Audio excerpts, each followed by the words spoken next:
할렐루야.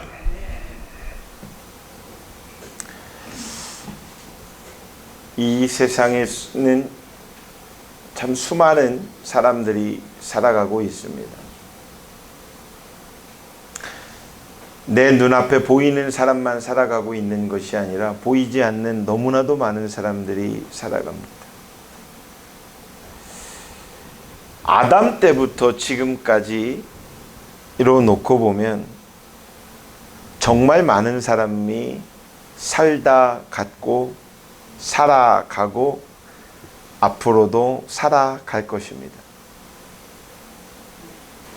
그 많은 사람들의 모습을 한번 생각해 보십시오. 아니, 작게는 여러분들 옆에 있는 사람들을 한번 보십시오.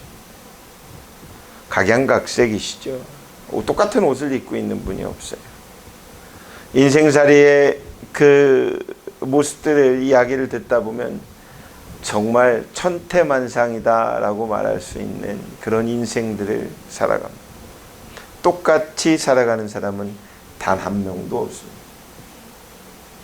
오늘 본문에 요셉은 믿음을 생활화하고 인생 자체를 사명이라고 다짐하고 살았던 사람입니다.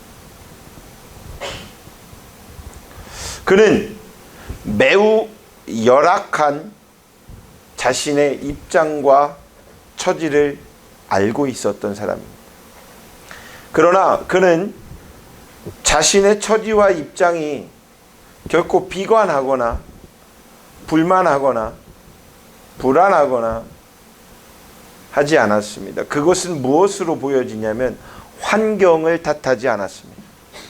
내 상황에 이런 상황이 조금 더 나았더라면 이라는 말이 없었습니다. 그냥 그는 언제나 하나님의 사람으로 나는 감사할 수 있고 미래에 있어 하나님이 나와 지금 오늘 이 순간에 동행한다라는 것이 행복하다라는 것.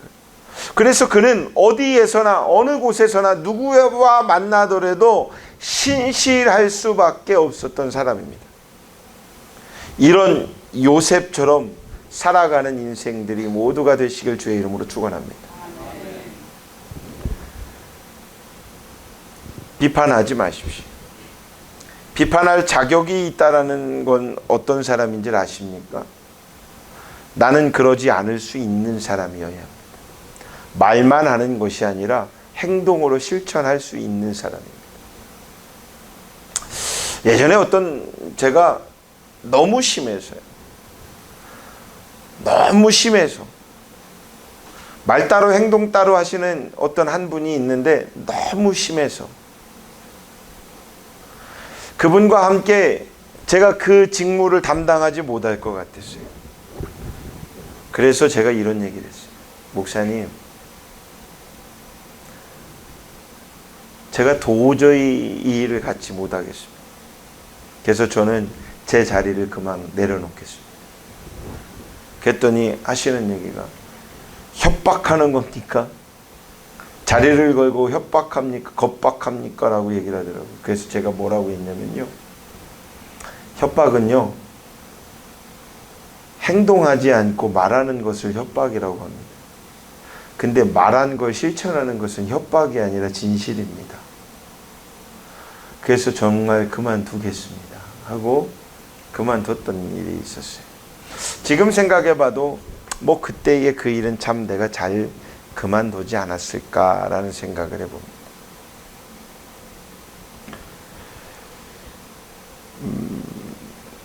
불만이 있어서 그만둔 게 아니었어요. 은혜롭지 못해서 그만뒀어요. 어떤 한 자리가 사람을 평가하기도 하고요. 사람의 높고 낮음을 만들어주기도 하고요. 그러한 모든 것을 보면 그 사람의 인생이라 말할 수 있습니다. 그런데 그 인생이라는 그 모든 것에 그 두 글자에 국한지어서 나를 거기에다 첨부하려면 그 인생에 들어가서 그건 내 인생이 아니라 주가 인도하시는 인생, 그것은 은혜가 있어야 합니다. 은혜가 있다라는 건 내가 평안한 것도 있고 내가 행복한 것도 있지만 그 은혜라는 것은 내가 하나님 앞에 영광을 돌리어갈 수 있는 자리여야 하고 상황이어야 한다는 것입니다. 사랑하는 여러분, 오늘 본문에 나오는 요셉처럼 그렇게 살아가시길 주의 이름으로 축원합니다. 그러려면 어떤 요셉의 상황을 우리가 기억하여야 할까? 그리고 그대로 해봐야 할까를 한번 생각해 봐야 합니다. 첫째로 아들로서의 요셉을 기억하시길 바랍니다. 아들로서의 요셉. 요셉은 어머니를 일찍 잃었습니다. 요셉은 10명의 이복형들 밑에서 시달리며 살아왔습니다. 시달렸다라는 말이 뭐예요? 왕따도 당했다가 구박도 받았다가 가지가지 온갖 심부름이란 심부름, 누명이라는 누명 다 받을 수 있는 그런 삶을 살았어요. 그러나 요셉은요, 지극한 효성이 있었습니다. 그러니까 옆에 있는 그런 괴로움이 그렇게 부닥칠지라도 아버지를 기쁘게 해드릴 수 있는 그런 마음이 있었습니다. 웬만하면 그러지 않을까요? 여러분 같으면 어땠을까요? 아버지, 형들이 날 이렇게 좀 괴롭히네요? 나 엄마 없다고 지금 저러는 건가? 아버지, 이거 말도 안 되는 거 아닙니까? 라고 좀 막 따져 묻고, 아버지 어떻게 좀 해줘야 되는 거 아니에요? 나는 아버지 아들 아닙니까? 막 이렇게 조금 해야 될 건데, 그러지 않고 아버지의 마음이 기쁠 수 있는 그런 효심, 효성으로 그렇게 노력했던 사람이었어요. 또한 그토록 자기를 미워하고 구박하는 형들에게 갔다 오라는 아버지의 말씀에, 아버지, 어찌 나를 이렇게 형들한테 가라고 그래요? 또 구박받으라고요? 또 가서 업신여김 받으라고요? 이렇게 말하지 않고, 아버지, 내가 그러야 하겠나이다. 아버지의 말씀대로 형들에게 갔다 오겠습니다. 라고 곧바로 순종했다라는 겁니다. 헤브론에서요, 세겜까지는 약 96km나 되는데, 그는 아버지의 말씀대로 세겜에 갔다가 형들이 없자 다시 도단까지 내려가서 형들을 만납니다. 아버지의 말씀에 무조건 순종했고 무조건 성취할. 그러니까 여러분 같으면 어땠을까요? 야, 형들한테 좀 갔다 와. 그러면 헤브론에서 세겜까지 간 거예요. 갔어요. 아유, 왜 나한테 이런 걸 시켜? 아유, 정말 힘들어. 살겠네. 뭐 하면서 가가지고 세겜에 딱 갔는데 세겜 지역에 형이 없어. 여러분 같으면 어떡할까요? 왜 없지? 올려나? 좀 기다려볼까? 그리고 집에서 좀 기다리다가 안 오네? 아유, 그냥 집에 가야지. 이렇게 돌아오지 않았을까요? 집에 돌아와가지고 아버지, 갔더니 형들이 없던데요? 뭐 이렇게 말할 수도 있었을 거예요. 그런데 잘 기억하십시오. 요셉은 아들로서 아버지의 명령에 순종했다라는 건, 야, 형들 집에 갔다 와라가 아니라 형들을 만나고 오라는 거였어요. 그랬더니 집에 갔더니 없으니 형들을 만나기 위해서 도단까지 내려가 봅니다. 그리고 형들을 찾아 나서서 형들을 만납니다. 내가 해봤는데 안 되던데요? 가 아니라, 사랑하는 여러분, 하나님의 명령에 순종이라는 것은 그 그 말씀대로 하는 거지 그 말씀을 내가 응용해서 하는 것이 아닙니다. 두 번째는 요셉의 어떤 모습을 기억하냐면 종으로서의 모습을 기억하시길 바랍니다. 요셉은 아버지의 사랑을 받는다라는 그 이유 하나 때문에 형들의 미움을 받습니다. 17살. 지금 우리 하영이의 나이보다도 어려요. 17세의 어린 나이에 애굽 땅의 상인에게 팔려버립니다. 누가 팔은 거예요? 형들이 팔아버린 거예요. 상상이나 갑니까? 우리 일제침략기 때에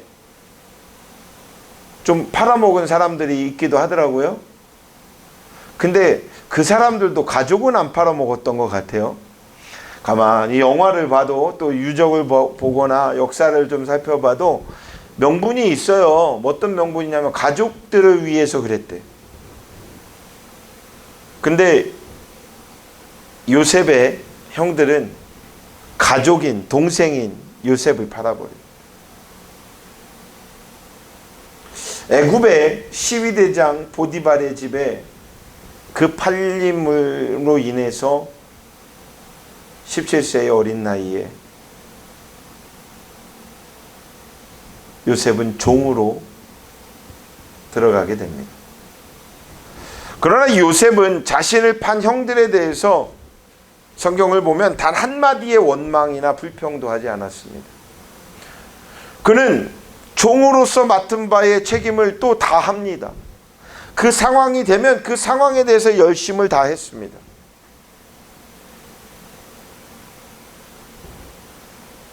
또한 하나님을 원망하거나 자기 자신을 비관하거나 자학하거나 하지 않았습니다. 그는 이 모든 것들이 분명히 하나님의 인도하심이 있을 것이라 그냥 하나님 앞에 맡겼습니다. 그냥 하나님을 의지했습니다. 그래서 그는 자기가 처해진 그 환경 속에서 그래 지금 내가 종이면 종으로서 주인의 말에 철저하게 순종해야지 하는 마음으로 순종했습니다. 성실하게 일했으며 의리도 굳게 지켰습니다. 그러다 보니 어떻게 됩니까? 집안에서 총무의 역할을 총리의 그 집안 그 총무의 역할을 담당한 사람이 됩니다.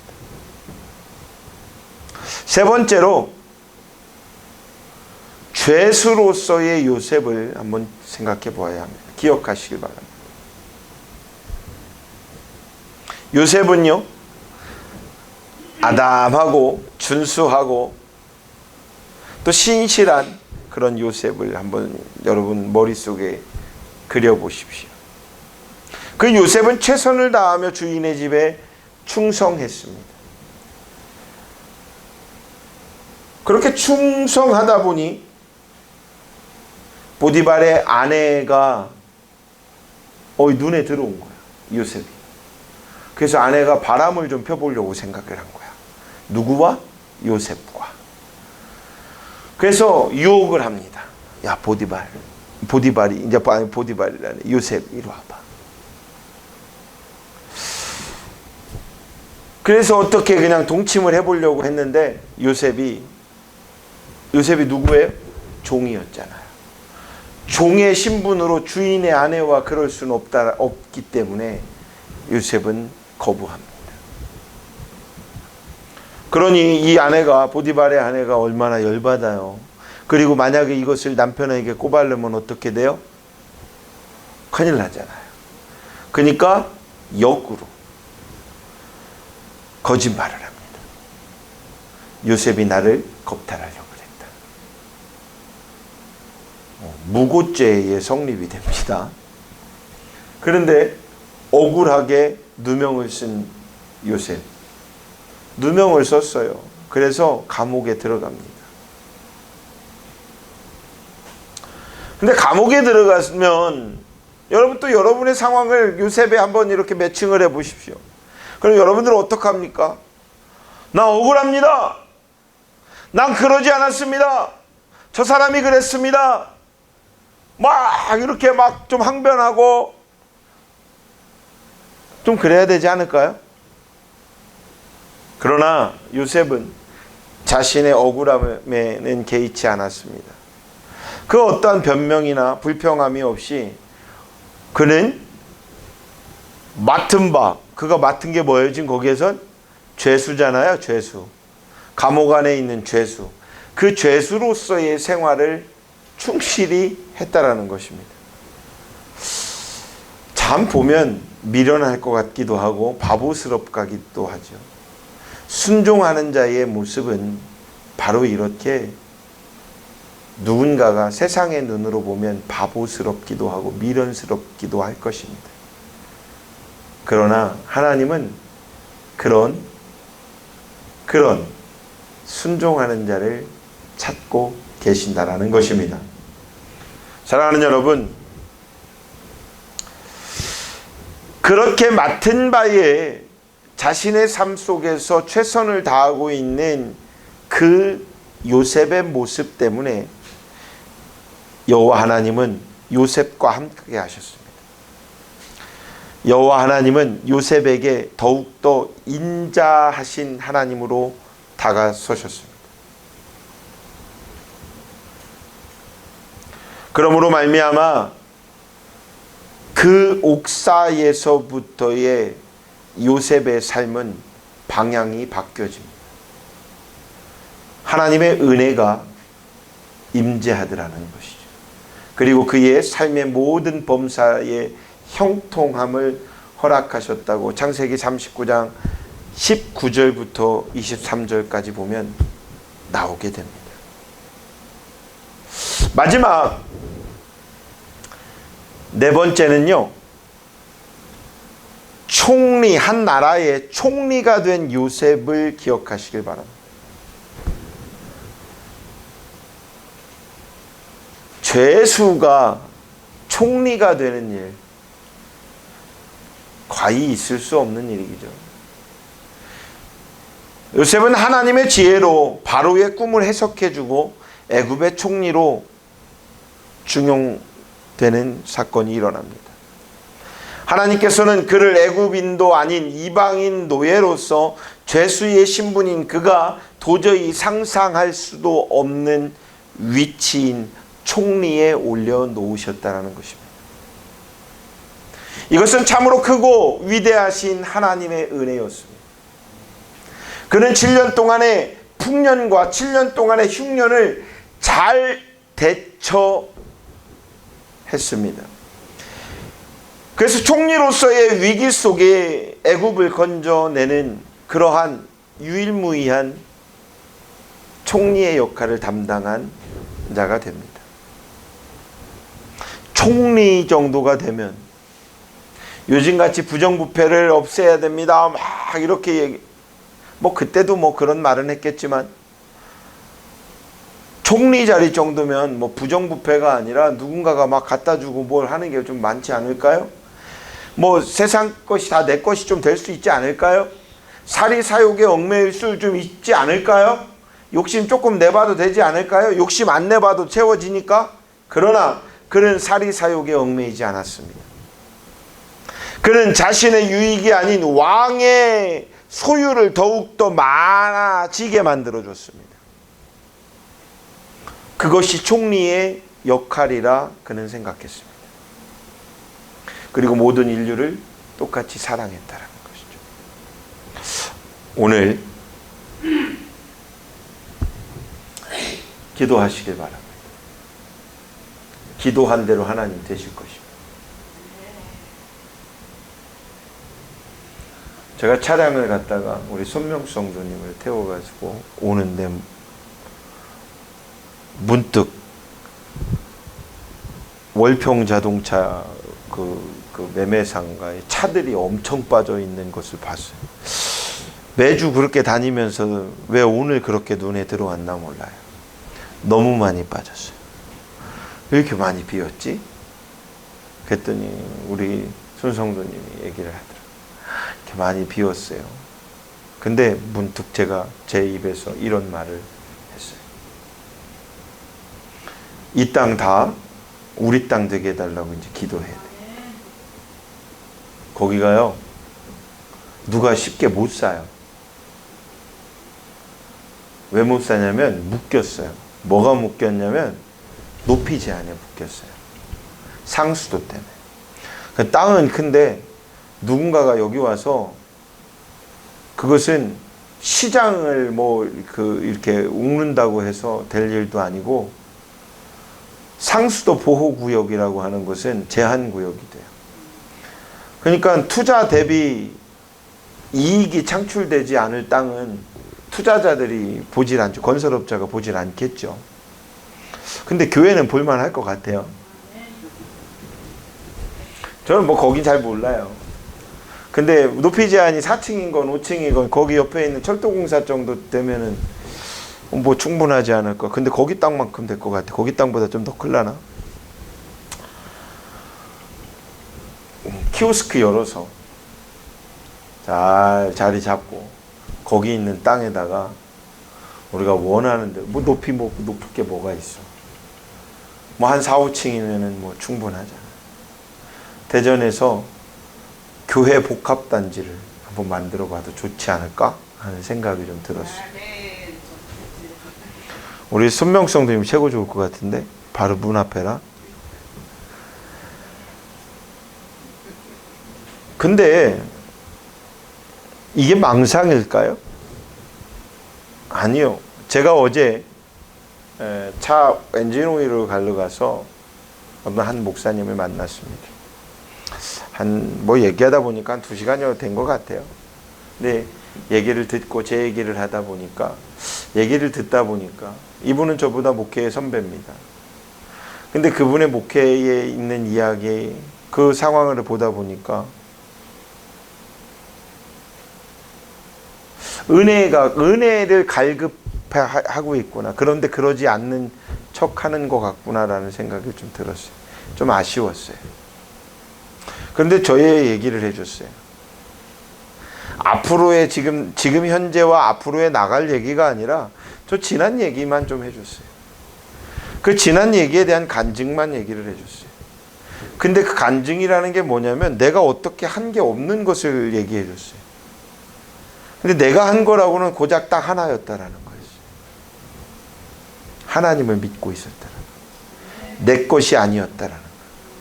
나의 모든 인생의 교회의 주인은 아버지 하나님인 것을 내가 자인했을 때 하나님이 아시더라는 거예요. 종의 입술로 뱉은 그 말 한마디가 나는 어떤 목사님이 거짓말을 시켜서 그 거짓말을 했을 뿐인데 그 거짓말이 사실이 되게끔 하나님은 만드시더라는 거죠. 목사가 거짓말하지 않게끔 하기 위해서. 그게 이곳 열방중앙교회. 우리가 이곳으로 이사 온 이유입니다. 1년이라는 시간을 진잠에 들어가서 그냥 기도하고 있을 때였습니다. 5월 달이었습니다. 어떤 한 목사님이 두 분이 오셔서 본인들 지방회로 들어오길 원했습니다. 못 간다 했습니다. 그랬더니 총회에다가 얘기를 해서 총회에서 싸움이 나듯이 언쟁이 있었답니다. 중부지방회와 서부지방회. 중부지방회 목사님이 지방회장님이 전화가 와서 김 목사님 그냥 목사님이 해결을 해야 될 것 같아요. 어떻게 해요? 그냥 이쪽으로 가야 되지 않을까요? 어떻게 할까요? 그랬더니 아니 그러면 안 되지. 그냥 이렇게 말하래. 뭐라고요? 1년 있다가 이사해야 될 거라고 이렇게 얘기를 하래요. 왜? 1년 있다 이사한다고. 아유 그 목사님 거짓말이잖아요. 아니. 지금 그냥 그렇게 말해서 넘어가면은 그때 가면은 뭘 얘기 안 할 거래. 그러니까 지금 그냥 그렇게 얘기를 하래. 그러면요 그렇게 말했는데 왜 1년 있다 이사 가냐고 하면 뭐라고 말을 할까요? 그랬더니 애들 공부하니라고 학교 때문에 가야 된다고 얘기를 하래요. 제가 속으로는 여기도 학교가 있는데 뭘 버스도 다 다니는데 뭘 하면서 알겠어요 목사님 그렇게 하겠습니다 이렇게 말을 했어요. 그 다음 날 그 지방의 서부지방회에 회장님과 총무님이 저희 교회 왔습니다. 먹을 걸 잔뜩 싸들고 와갖고 이제 미끼 교회에 와가지고 신방을 왔어요. 교회에다가 내려놓고 저하고 차 한잔 먹는데 우리 지방회로 와야 되는 거 아니에요? 목사님 때문에 저 지방회장들 만나가지고 이런 언쟁이 좀 있었는데 목사님이 다 결단하고 이쪽으로 우리 지역으로 왔으니까 이렇게 들어와야지 라고 하는데 지방회장이 시킨 거짓말을 그대로 했습니다. 저 1년 있다가 저 중부지방 쪽으로 다시 가야 돼요. 그렇게 갈 거예요. 에? 그때 또 물어요. 왜요? 애들 학교 때문에요. 시킨 대로 거짓말을 했습니다. 근데 그 거짓말을 한 것이 그랬더니 그분들이 아유 그러면 할 수 없지 뭐 1년이면 그냥 목사님 여기서 목회 잘 하시다가 가셔야지 뭐 그리고 기도해 주시고 가셨어요. 저한테는 마음이 얼마나 아플까요? 하나님 왜 이런 거짓말을 하게 하시는지 그 목사님이 원망도 됩니다. 하나님 어찌 하시려고 목사가 목사한테 거짓말을 하게 하십니까? 이런 기도를 했습니다. 그리고 망각의 동물이라고 사람이 그 거짓말했던 걸 제가 1년 동안 기억하고 있었을까요? 잊고 살았어요. 어느 날 어떤 목사님이 느닷없이 전화 오더니 월평동에 이 교회를 가보래. 예? 뭐 이러다가 아무튼 이 교회로 5월 달에 들어오게 됩니다. 이 교회에 들어와서 이 교회의 문을 1층의 문을 실리콘을 뜯는 그 순간에 그 장면이 기억이 났어요. 그 목사님 두 분과 제가 앉아서 말하고 있던 그 장면이 생생하게 기억이 납니다.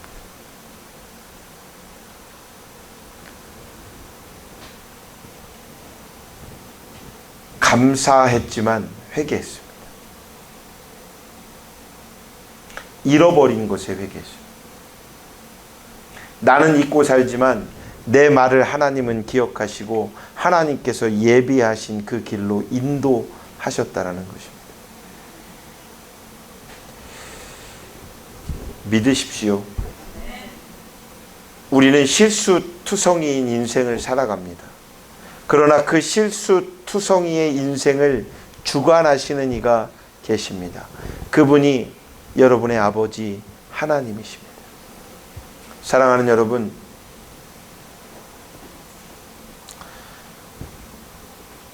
요셉은요, 흉년 기간 동안 7년이라는 흉년 기간 동안 식량을 구하러 오는 온 그 백성들에게 모든 족속들에게 차별 없이 공급해 주었습니다.